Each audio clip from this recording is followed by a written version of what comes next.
एक गांव में एक सेठ जी की सोने चांदी के गहनों की दुकान थी। सेठ जी के दो बेटे थे, किशन और पारस। सेठ जी का बड़ा बेटा किशन सारा व्यापार संभालता था और वहीं पारस माँ भगवती का बड़ा भक्त था। वह सीधे स्वभाव का था, उसकी व्यापार में कोई रुचि नहीं थी। एक दिन सेठ जी और किशन को शहर जाना पड़ा, इसलिए उन्होंने पारस को दुकान संभालने की जिम्मेदारी दी। उनके जाने के कुछ देर बाद दुकान पर एक बुढ़िया माई आई और पारस से कहा, बेटा, मेरी बेटी बहुत बीमार है, मेरे पास यह अंगूठी है, इसे तुम खरीद लो। तब पारस ने कुछ रुपए निकालकर बुढ़िया माई को दिए और कहा, इन पैसों से आप उसका इलाज करवाइए और अधिक पैसों की आवश्यकता हो तो मुझे बता देना। इस तरह उसने बिना अंगूठी खरीदे उन्हें रुपए दे दिए। शाम को जब सेठ जी और किशन वापस आए तो पारस ने उन्हें सारी बात बता दी। तब सेठ जी ने कहा, अरे मूर्ख, यही तो हमारा धंधा है। गांव वाले परेशानी में हमें गहने बेच जाते हैं, जिन्हें हम कम दामों पर खरीदकर उन्हें ज्यादा कीमत पर शहर में बेच देते हैं। यदि तू कुछ दिन और दुकान पर बैठा तो हमें कंगाल बना देगा। कल से दुकान पर मत आना। यह कहकर सेठ जी ने पारस को दुकान से निकाल दिया। रात को घर पर भी उसे खूब डांट पड़ी। घर पर किशन की पत्नी ने पारस से कहा, आप कमाते तो कुछ हो नहीं और जो भी दुकान में कमाई होनी थी उसे भी लुटा दिया। यह सुनकर पारस और उसकी पत्नी राधा को बहुत बुरा लगा। तब पारस ने कहा, भाभी, हमारे पास किसी चीज की कमी नहीं है। माँ भगवती के आशीर्वाद से सब कुछ है। हमें तो और ज्यादा लोगों की मदद करनी चाहिए। तभी किशन ने कहा, जब तुम मेहनत से पैसा कमाओ तो उसे गरीबों पर लुटा देना, पर हमारे पैसे पर तुम्हारा कोई हक नहीं है। इस घर में खाना मिल जाता है, यही तुम्हारे लिए काफी है।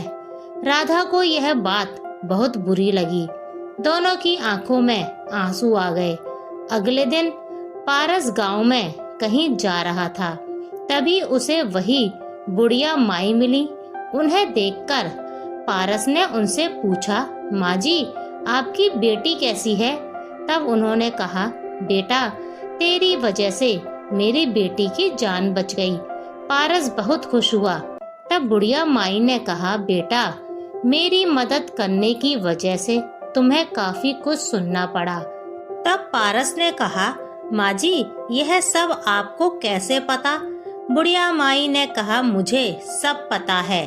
इसी कारण तेरे पिता और भाई ने तुझे दुकान से हटा दिया। पर तू चिंता ना कर, कल से नवरात्रे आरंभ हो रहे हैं। तुम दोनों पति पत्नी एक लौंग के जोड़े से माँ दुर्गा के नवरात्रि के व्रत करो और साथ ही दुर्गा सप्तशती का पाठ करो। इसके पूरे होते ही तुम्हारे सारे बिगड़े काम बन जाएंगे। पारस व राधा ने ऐसा ही किया। उन्होंने नवरात्रों के व्रत आरंभ कर दिए। बिना अन्न ग्रहण किए केवल लौंग के जोड़े से व्रत करने लगे। साथ ही दुर्गा सप्तशती का पाठ करते। जब पारस व राधा मंदिर में बैठकर दुर्गा सप्तशती का पाठ कर रहे थे, तभी एक छोटी सी कन्या उनके पास आई और कहने लगी, आप मुझे जानते हो? पारस ने कहा, नहीं बेटी, मैं तुम्हें नहीं जानता। तब उस कन्या ने कहा, मैं वही हूँ जिसकी आपने पैसे देकर जान बचाई थी। पारस ने माँ जी के बारे में पूछा तो उसने बताया, वे घर पर हैं। मैं तो दुर्गा सप्तशती सुनने आपके पास आई हूँ।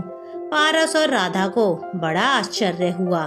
एक छोटी सी कन्या दुर्गा सप्तशती सुनने आई है। पारस ने दुर्गा सप्तशती का पाठ आरंभ किया। जब पाठ पूरा हुआ तो वह कन्या एक पोटली पारस को देकर जाने लगी। पारस ने मना किया पर वह नहीं मानी। उसके जाने के बाद पारस ने देखा तो उस पोटली में ज्वार थे। पारस ने उसे रख लिया। अगले दिन भी यही हुआ। वह कन्या आई और दुर्गा सप्तशती का एक अध्याय सुना। उसके बाद एक छोटी सी पोटली देकर चली गई। इसी तरह 7 दिन बीत गए। 8वें दिन जब दुर्गा सप्तशती का पाठ पूरा हुआ तो वह कन्या पोटली देकर जाने लगी। पारस ने कहा, बेटी तुम्हारा घर कहाँ है? हम तुमसे मिलने आएंगे। तब उस कन्या ने कहा, तुम दोनों कल यहीं आ जाना, मैं यहीं मिलूंगी। नवरात्रि के 9वें दिन पारस व राधा ने माँ का प्रसाद बनाया, मंदिर जाकर पूजन किया। पूजन करने के बाद दोनों उस कन्या को ढूंढने लगे, पर वह कहीं दिखाई नहीं दी। कुछ समय बाद वे दोनों माँ भगवती की मूर्ति के सामने खड़े होकर माँ का ध्यान करने लगे। तभी उन्हें माँ भगवती की मूर्ति में वही बुढ़िया माई दिखाई दी और कुछ देर बाद वे रूप बदलकर उसी छोटी सी कन्या के रूप में दिखने लगीं। यह देखकर पारस और राधा की आंखों से आंसू बहने लगे। वे माँ के चरणों में बैठ गए। सबने उनके रोने का कारण पूछा तो दोनों ने बताया, माँ स्वयं उनकी मदद के लिए आई थी। हर दिन कन्या के रूप में दुर्गा सप्तशती सुनती थी और हम उन्हें पहचान भी नहीं सके। सभी को बहुत आश्चर्य हुआ। मंदिर में माँ के जयकारे लगने लगे। पारस और राधा जब घर आए और अपने कमरे में गए तो देखा जो पोटलियां माँ ने उन्हें दी थी उनके सभी ज्वार सोने के बन गए और वे जितना उन्हें निकालते वे उतना ही भर जाती थीं। घर वालों को जब पता लगा तो सबने उनसे माफी मांगी।